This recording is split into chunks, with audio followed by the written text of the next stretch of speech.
제6과 형의 장자 명분을 내게 팔라. 이번 장에서부터 야곱의 생애를 살펴보려고 합니다. 지금까지 총 5장에 걸쳐 아브라함에 대해 살펴보았습니다.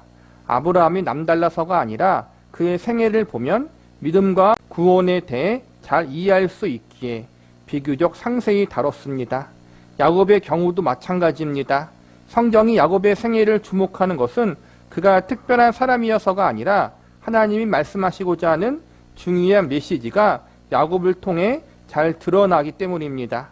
성경에 나온 인물 중 가장 좋아하는 인물을 말해보라고 하면 많은 사람이 요셉을 꼽는다고 합니다. 그 밖에 모세, 다니엘, 엘리야, 다윗도 많이 손꼽히는 인물입니다. 좋아하는 인물도 사람마다 제각각입니다. 그런데 성경에서 가장 마음에 안 드는 인물을 고르라고 하면 상당히 많은 사람이 야곱을 꼽습니다. 좋아하는 인물은 각기 달라도 야곱을 싫어하는 점에서는 대개 일치합니다. 사람들은 야곱을 그리 좋아하지 않는 것 같습니다. 심지어 야곱을 보며 이런 생각을 합니다.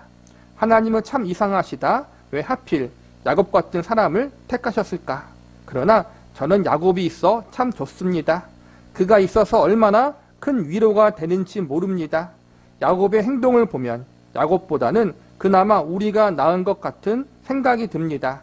아브라함, 모세, 요셉, 다니엘 앞에 서면 괜히 주눅이 들지만 야곱 앞에 서면 한번 겨뤄보고 싶은 마음까지 듭니다.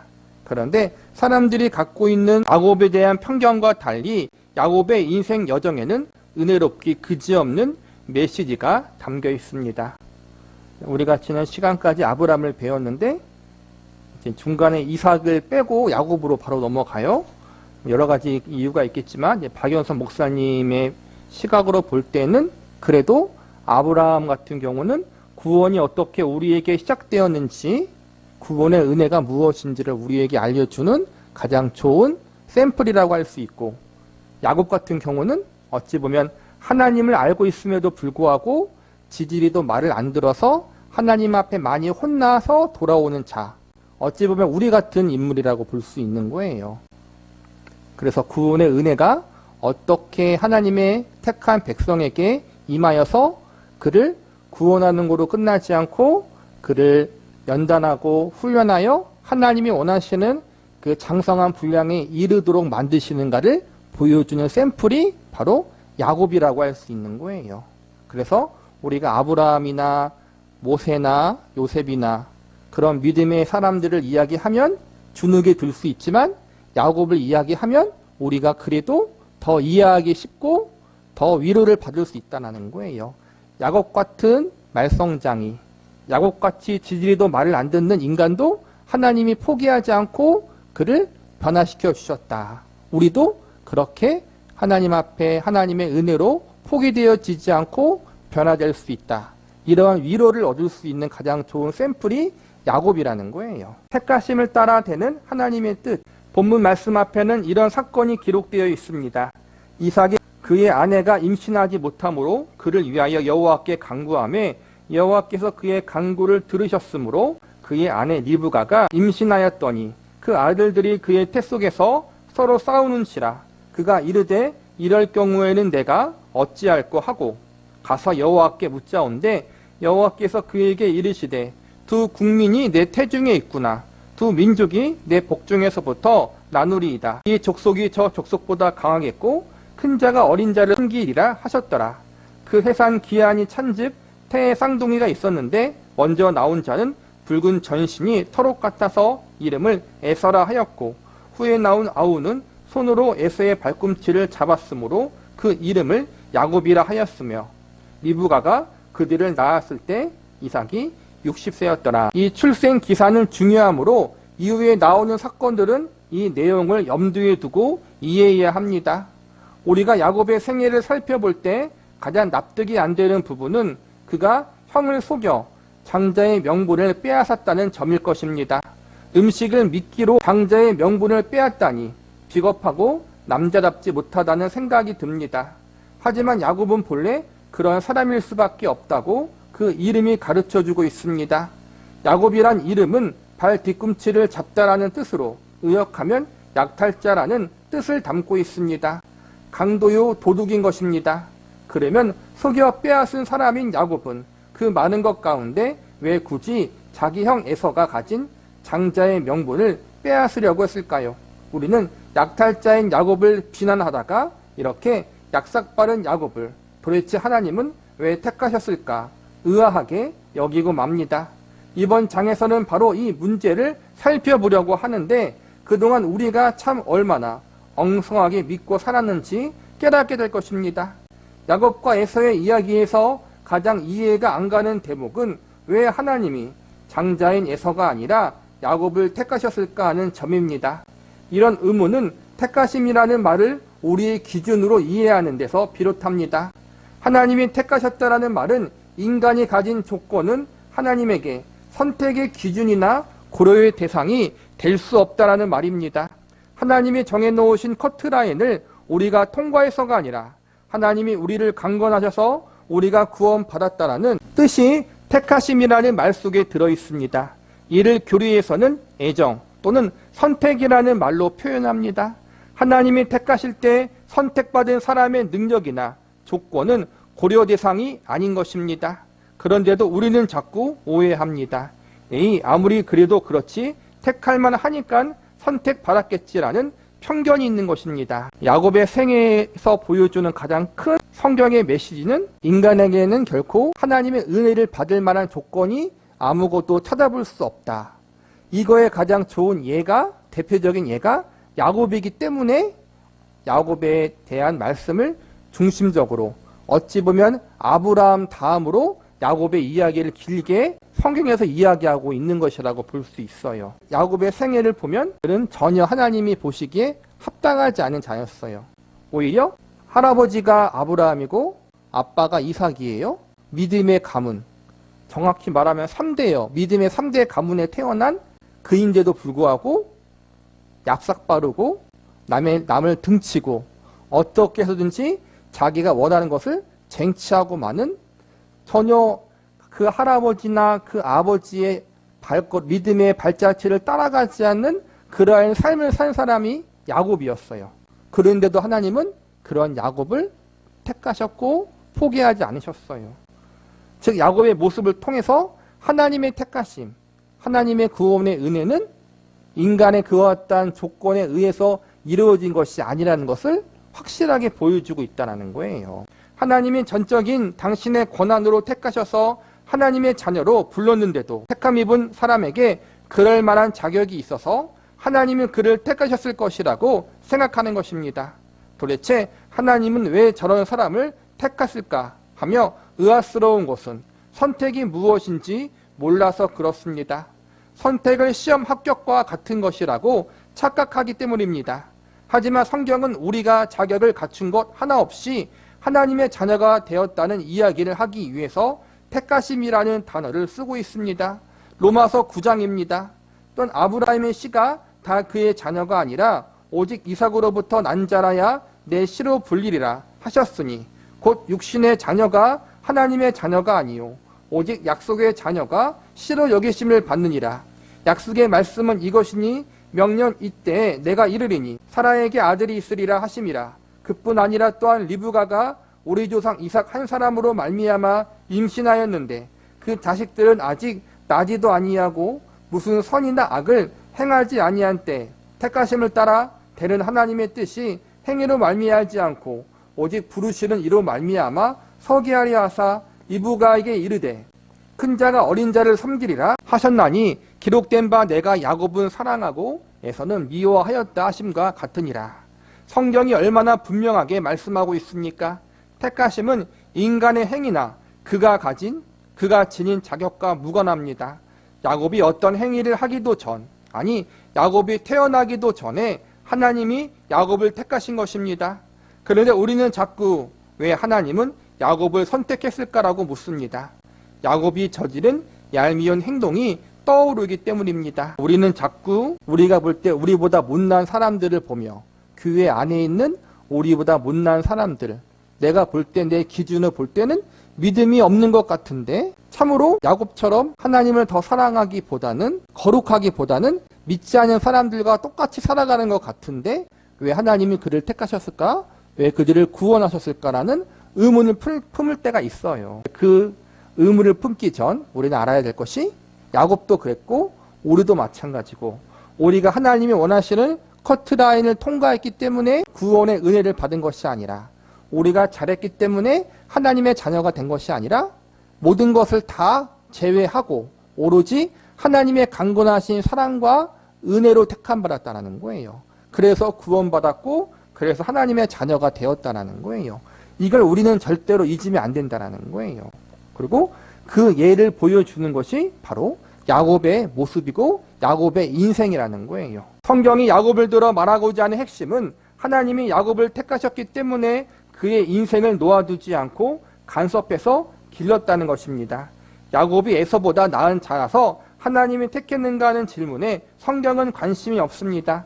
택함받은 자 야곱이 자기 인생을 홀로 책임지도록 하나님은 방관하지 않습니다. 오히려 야곱을 통해 이루고자 하시는 하나님의 목적이 있기에 그 목적을 향한 하나님의 일하심이 그의 생애 전반에 걸쳐 펼쳐집니다. 이것이 택하심입니다. 그러니 야곱의 인생은 욕심을 따라 마음대로 살려는 그 자신에게 달려있지 않고 그의 생애를 목적하시고 간섭하시는 하나님의 선한 계획에 달려있습니다. 하나님은 당신의 목적에 따라 야곱을 인도하고자 하시지만 야곱은 계속 거부하여 불순종합니다.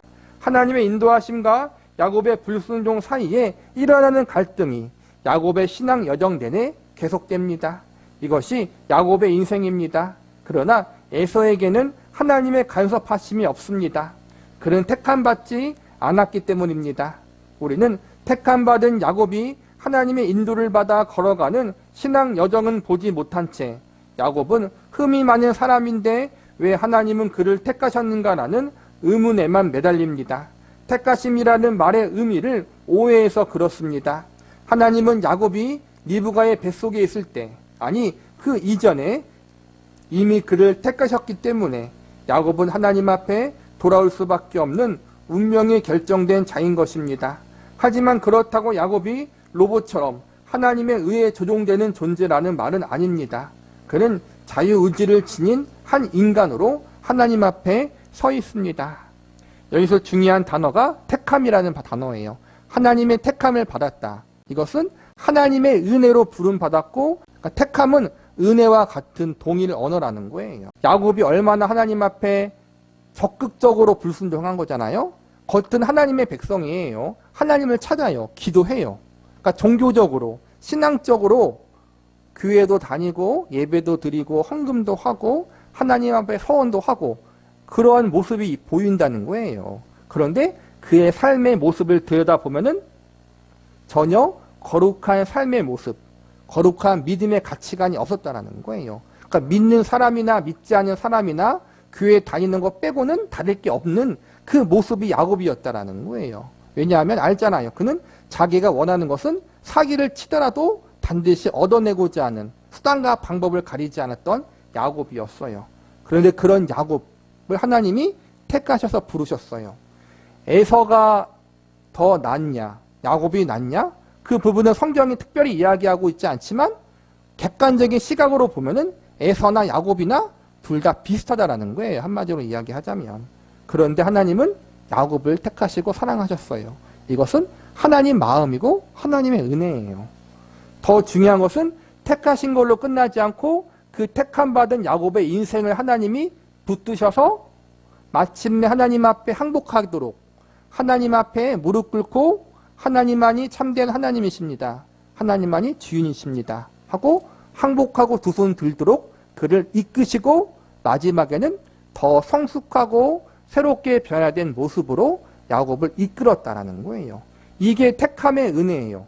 택함의 은혜는 구원의 은혜도 포함되고 동시에 성화의 은혜도 포함된다는 거예요. 성화라는 자리까지 하나님이 끝까지 붙들고 이끄신다는 거예요. 그게 야곱의 생애였어요. 이삭은 야곱을 낳고 이처럼 하나님이 택하신 자 야곱의 인생에서는 어떤 일이 벌어질까요?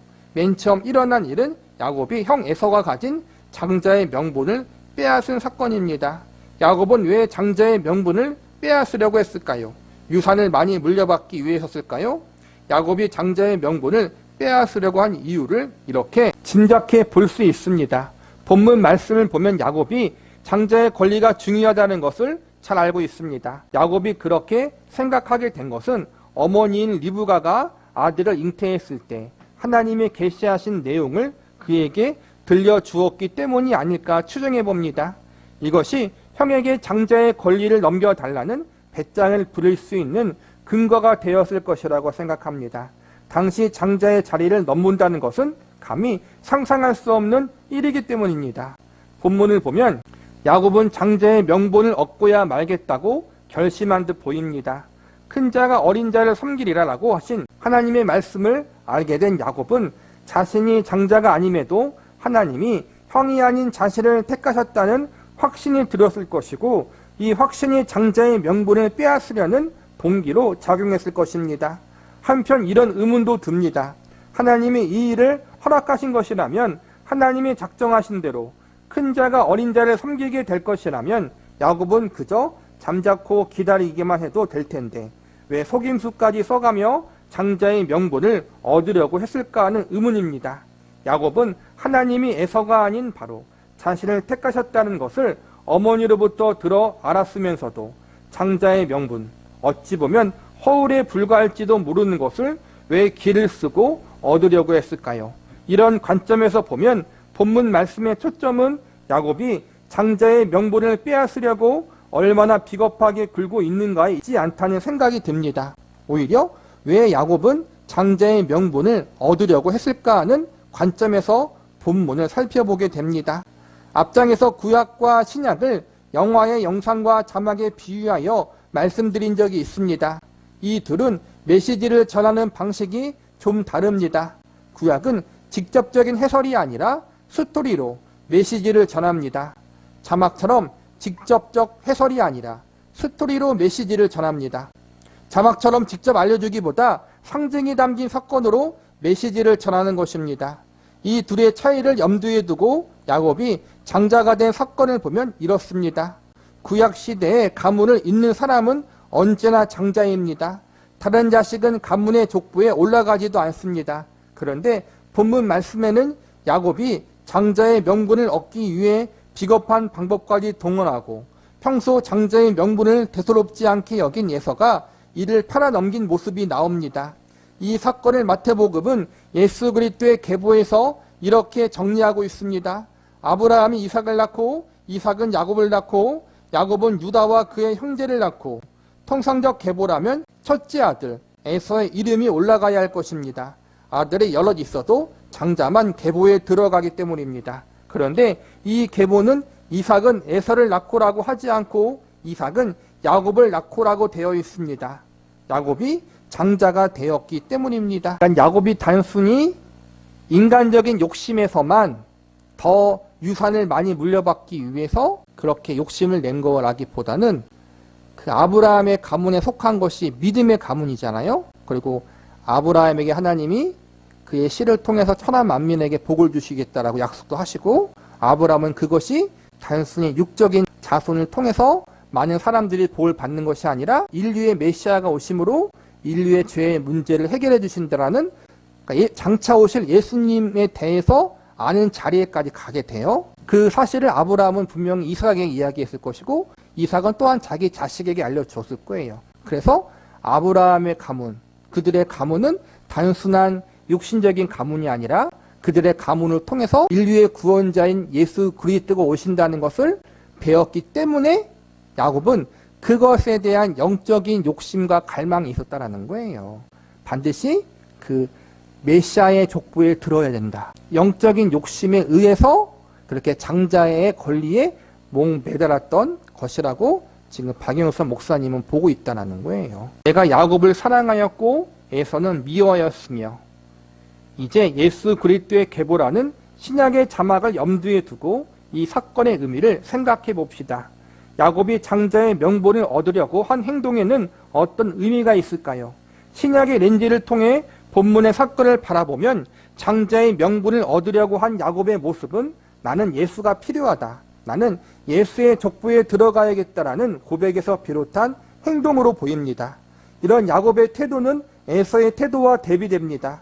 본문을 보면 허기진 채 들에서 돌아온 에서가 죽을 끓이고 있는 야곱을 보게 되는 장면이 나옵니다. 잔뜩 배고픈 에서가 죽을 달라고 하자 야곱은 먼저 장자의 명분을 자기에게 팔라고 요구합니다. 에서는 지금 배고파 죽을 지경인데 장자의 명분이 무슨 소용이냐고 합니다. 에서에게는 당장 눈앞에 먹고 사는 문제가 중요할 뿐 예수 그리스도는 중요하지 않다는 것을 구약은 이렇게 상징으로 보여주는 것입니다. 이처럼 구약 사건과 상징을 통해 메시지를 전달하면서 장자의 명분을 가볍게 여기는 에서의 태도에 영적 문제가 있음을 분명하게 짚고 넘어갑니다. 야곱이 떡과 팥죽을 에서에게 주매 에서가 먹으며 마시고 일어나 갔으니 에서가 장자의 명분을 가볍게 여김이었더라. 가볍게 여겼다는 말은 망령되게 행동했다는 뜻입니다. 성경은 에서가 장자의 명분을 판 일이 자기 영혼을 망하게 한 일이었다라고 해석하고 있습니다. 물론 야곱이 장자의 명분을 얻어내려고 비겁한 수를 쓴 행동 자체는 성숙한 모습이 아닙니다. 야곱이 취한 이 방법은 꾸중을 들어야 마땅하지만 그가 행동으로 보여준 나는 그리스도가 필요하다라는 고백만큼 무엇보다 비교할 수 없는 귀한 고백입니다. 여기에서 섣불리 에서와 달리 야곱은 이러한 영적 갈망이 있었기 때문에 택함을 받았다라고 결론 지을 것은 아닙니다. 오히려 야곱은 이미 택함을 받은 자이기 때문에 장자의 명분을 갈망하도록 예수 그리스도를 갈망하도록 인도받았다고 하는 편이 옳을 것입니다. 나는 예수 그리스도가 필요하다와 같은 고백은 구원으로 인도받았을 때 나올 수 있는 고백이기 때문입니다. 성경은 야곱이 이런 영적 초대를 받은 자이기 때문에 그토록 장자의 명분을 얻으려고 했던 것이라고 말하고 있습니다. 야곱이 그렇게 장자의 명분에 목매었던 것은 그가 메시아의 가문에 속한 사람이 되고 싶었던 그러한 이유가 있었다는 거예요. 그러한 영적인 갈급함이 있었고 에서에게는 없었다는 거예요. 그렇다면 에서에게는 그러한 영적인 갈망이 없었기 때문에 하나님의 택함을 받지 못했고 야곱은 그러한 영적인 갈망이 있어서 하나님께 택함을 받은 것인가? 그렇게 오해하지 말라는 거예요. 바꾸어 생각하라는 거예요. 야곱이 택함을 받았기 때문에 그런 영적인 갈망을 갖고 메시아의 가문에 들고 싶어하는 그러한 마음의 갈망, 간절함이 있게 되었다라는 거예요. 저와 여러분이 예수님을 찾게 되고 복음을 듣게 되고 예수님을 믿게 된 것은 우리가 그렇게 했기 때문에 우리가 스스로 의지를 갖고 내가 이제부터 예수님을 믿어야겠다. 예수님의 복음을 받아들여야겠다. 그렇게 했기 때문이 아니라 하나님은 우리에게 예수님을 갈망할 수 있는 복음을 듣고 그 마음이 열릴 수 있도록 먼저 역사하셨기 때문이라는 거예요. 예수님을 회개하고 믿었기 때문에 구원받은 것이 아니라 하나님의 은혜로 먼저 택함 받았기 때문에 우리의 마음이 열려서 회개하게 되고 예수님을 믿게 된 거란 말이에요. 그래서 내가 믿은 것이 구원의 조건이 아니라 구원의 은혜를 먼저 받았기 때문에 믿게 된 것. 그것이 바로 우리의 삶이고 야곱의 인생이었다는 거예요. 우리만 그런 것이 아니라 신약에 살고 있는 우리만 그런 것이 아니라 이미 구약에서부터 하나님은 은혜로 구원받은 것을 먼저 하나님께 택함을 받아서 하나님의 자녀가 되어진 것.